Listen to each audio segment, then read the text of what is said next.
I played the elevator game, written by Complex Situation 20. I first read about the elevator ritual from some guy on Reddit.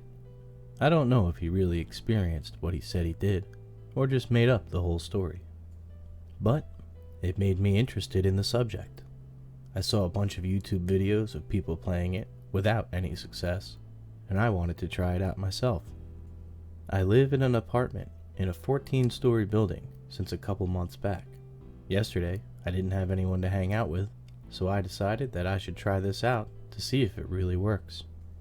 I entered the elevator on the first floor like the instructions said. I pressed the button for the fourth floor and felt entirely convinced that nothing strange or out of ordinary would happen. A couple of seconds went by.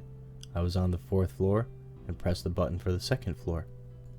At this point, I suddenly felt a lot more creeped out. It was almost as if something was warning me not to proceed, and thinking back now, after everything that has happened, I wouldn't be surprised if it was. I pressed the buttons in the order that the instructions said. Right before I pressed the button for the fifth floor, where the woman was supposed to get on, I swear I heard a woman laughing in a creepy way somewhere outside the elevator. It could have been just an ordinary person, and my brain making it sound a lot scarier, but that was what I heard. I pressed the button for the fifth floor and waited nervously for what felt like half a minute. I know that I shouldn't even have looked out the door at this point, but I did, and I was shocked. In front of me was this famous deceased Hollywood actress that I have had a crush on since I was a teenager. She looked at me with a warm smile and entered the elevator without taking her eyes off me.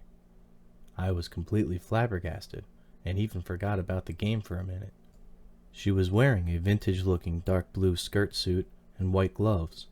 Her long brown hair was tied neatly in a bun, and her long, slim legs looked just as good as in the movies. Her face looked just as pretty as ever, and she had the same appearance as she did in the late 1950s or early 1960s, I think. I even thought about saying something before I looked in the mirror behind her.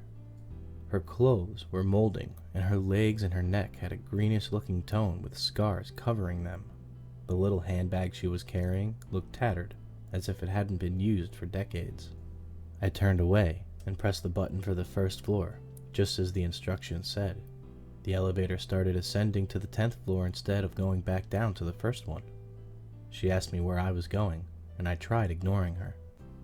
The doors opened at the 10th floor, and I exited the elevator without turning back. The first thing I noticed was that this hallway was a lot darker than the other ones. I looked out of the window and noticed that it was nighttime. When I entered the elevator a couple of minutes before that, it was 3 p.m. and completely light outside. I saw a small red cross on top of one of the buildings, just as the instructions said. I didn't see any people or any lights. Everything was covered in some kind of mist, and I couldn't see my legs or feet because of it.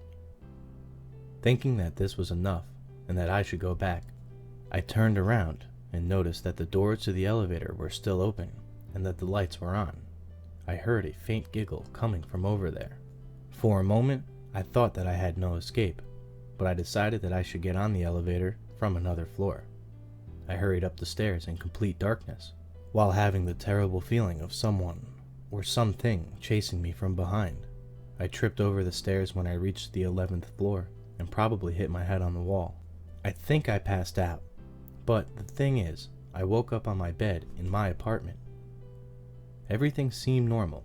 I looked out of the window, and the sun was shining. People were walking down the street, and someone was talking in the apartment next to mine. I knew that I hadn't dreamt the whole thing, and that I didn't end the ritual. I was too exhausted and creeped out to do anything, though, so I decided to take a nap and skip the morning lecture. Never in my 20 years of life had I experienced anything like that before. I woke up 2 hours later when my friend texted me, "Where are you?" I told him that I overslept and that I'm on my way. I took a shower and thought about having breakfast, but I wasn't hungry. I left my apartment and immediately noticed an out-of-order sign hanging on the elevator. That wasn't the only thing that was out of the ordinary. Every person, and I mean every single one passing by me, smiled at me. At first I thought they were unusually nice and polite, but I was soon under the impression that something was very wrong. I got a message from my friend, which simply was a smiley face. I hurried back to my apartment, locked the door, and wrote all of this. I don't know if anyone is reading this, but if you do, please help me.